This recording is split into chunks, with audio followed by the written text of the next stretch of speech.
Live from KPRC, this is Channel 2 News Today.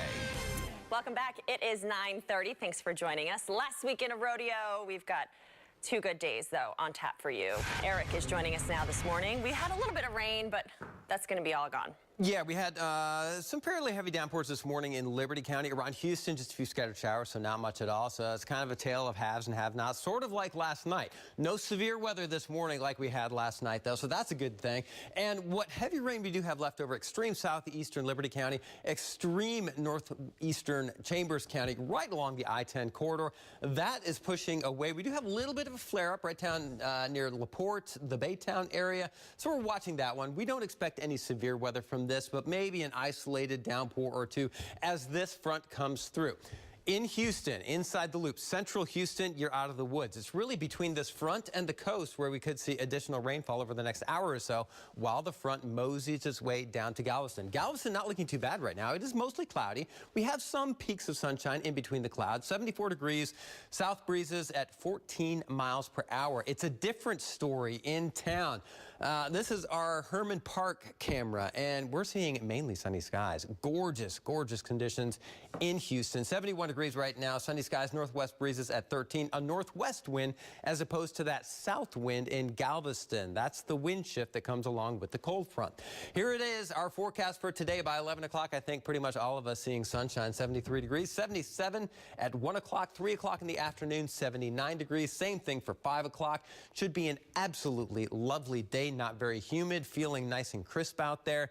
The one thing, if you suffer from allergies, we still have extremely high tree pollen, specifically oak. Ragweed, none to speak of. It's not the ragweed season. Grass is in the moderate category and mold is in the low category. So that is your pollen outlook for right now. Right now, let's head over to Sophia. All right. Thanks, Eric. Well, it is a disease that affects hundreds of thousands of people across the country. This morning, country legend Clay Walker is trying to bring awareness to multiple sclerosis. His ride is being held at the home of the Shell Houston Open on Wilson Road near Beltway 8 in Humble. That's where we find Channel 2's Jake Reiner. Jake, why is this event so special for Clay Walker? Sophia, I'm really glad you asked that question because Clay Walker has an amazing story. You know, he was diagnosed with MS 21 years ago, and doctors said there was a possibility he would be confined to a wheelchair, and he's sort of defied all odds, and he's doing everything that an able-bodied person can do, and it's quite amazing. That's why this event is so special to him. 5 years in the making. The riders took off around 8:15 this morning, about 650 of them raising awareness and trying to raise funds to find a cure for MS. And of course, Clay couldn't get out of all of this without giving us a little rendition of the national anthem. Here's how he brought it home for us. And the home of the brave. Gotta love that old country soul edition of the Star-Spangled Banner. Really sweet. The bikers do have a choice, though, of the route they want to take. They can either go 23, 32, or 67 miles. They'll travel around Huffman, Atascocita, and Lake Houston, and then eventually end up back here at the home of the Shell Houston Open. And for those of you that missed the top of this hit, you know that Clay has had MS for 21 years. He was diagnosed 21 years ago. And earlier he talked about meeting some of the hundreds of participants and what that's been like for him. The support that they see out here at a ride like this, it lifts their spirits, it boosts their confidence, it gives them hope, and it also makes them have a good day. You know, this is sometimes just having a good day goes a long way for people who live with a chronic illness, and I'm glad that I can be part of that. Awesome, and we're having a great day here as well as we're awaiting the riders to come back. We should start to see some of those 23-milers come in here to the finish line, and we'll try to get to talk to them as well to see how their experience was. Each year, this Band Against MS bike ride raises around $100,000. They're looking to do that again this year. Reporting live in Humble, I'm Jake Reiner, KPRC Channel 2 News. All right, Jake, thank you for that.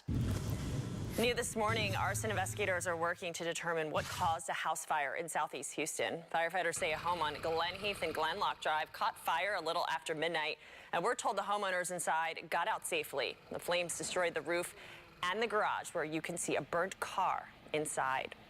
A woman arrested during a deadly home invasion in southeast Houston faced a judge for the first time. 29-year-old Danielle Cano is charged with robbery causing bodily injury. She's being held on no bond. Cano and 26-year-old Randy Flores are accused of barging into an apartment and attacking a couple. Police say the couple fought back and stabbed the intruders, killing Flores and injuring Cano. Cano was able to escape, but officers later found her nearby. Some rodeo visitors and employees, they're upset because their vehicles were towed while they were at the rodeo. The drivers say they have been parking their cars at a lot at Fannin and Wheeler since the rodeo began. But last night, when they went to retrieve their vehicles, they were gone, and only a towing and force sign was left behind. The victims say the sign was not there before. Hey, everybody been parking here for the rodeo. Catching the Metro Rail, go to the rodeo, and come back. Everybody go right here, everybody go home. We were here 3 days this week, and no problems, and no signs. Well, no word on exactly how many cars were towed. Rather, the people here called the number on the sign, and they were told they would have to pay $225 to get their vehicles back. Ouch. Well, police need your help searching for 2 burglars targeting cars in the Lake Jackson area. Investigators say the vehicles are in the Spanish Oaks and Jackson Oaks areas. Well, surveillance cameras caught the pair going through one of those cars. Here's a photo and a closer shot of one of those burglars. And police tell us the burglars got away in this car. Give police a call if you have any information about the burglaries. A $5,000 reward is being offered to find a man accused of robbing 2 Katy businesses. Police say the first robbery happened at a massage parlor and the second happened at a bookstore, which are just blocks away from each other. Surveillance video from the first robbery shows the man holding a knife to an employee's throat. Police say he demanded money. Now, during the second robbery, police say the man threatened the victim with a gun before demanding cash. And now to stories making headlines across the nation. A shooting in St. Louis left 1 teen dead, 6 others injured. Police say the gunman walked up to a group of people on Friday and started shooting. Among the injured is an 8-year-old who was shot in the face. They are now in serious but stable condition. Investigators believe there could be up to 3 suspects on the run. They do not believe any kind of altercation led up to the shooting. Police say a pilot did not survive after a small plane crashed into a home near Atlanta. According to the FAA, the plane was heading for the Fulton County Airport. The homeowners were at church at the time the plane went down. An investigation is now underway into what exactly caused that crash. In New York, a bird strike forced an American Airlines plane to halt its takeoff from LaGuardia Airport yesterday. Flight 2266 to Miami was about to depart when a bird swooped into the engine. The plane returned to the gate safely, but was delayed as crew members worked to repair that engine. Also in New York, nearly a half-dozen cars were consumed by a massive fire. Bright orange flames and thick clouds of smoke filled the streets in Midtown Manhattan. You can see the flames there. The fire started in a plumbing truck and then spread to other nearby vehicles. It took firefighters about 30 minutes to get everything under control, and fortunately, no one was hurt. HISD's Sam Houston Math, Science, and Technology High School getting a new building. A groundbreaking ceremony was held Friday morning. The project is part of the voter-approved 2012 bond program. The school is set to receive a new 3-story building that will accommodate more than 2,500 students and incorporates an existing science, classroom, and laboratory wing. The cost for the project is $101 million. All right, the 46th annual Bayou City Art Festival continues today at Memorial Park. The fest runs all weekend long and will feature over 300 artists, music, food, activities, and much more.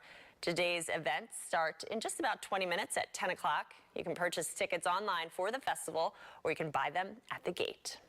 This morning, we are shining a spotlight on another woman making a difference in our community. Coming up, how one woman is helping children battle life-threatening illnesses, and she's been doing so for more than a decade. We'll introduce you to this remarkable woman in a moment. Plus, a reminder, if you're around the University of Houston, here's a live look at the Gulf Freeway at Scott, courtesy of our Houston Transstar. Construction in the area making things slow. We've got what you need to know to avoid that area. It is 9:39. We'll be right back. Opinions, politics, ever get annoyed about what your friends or family post on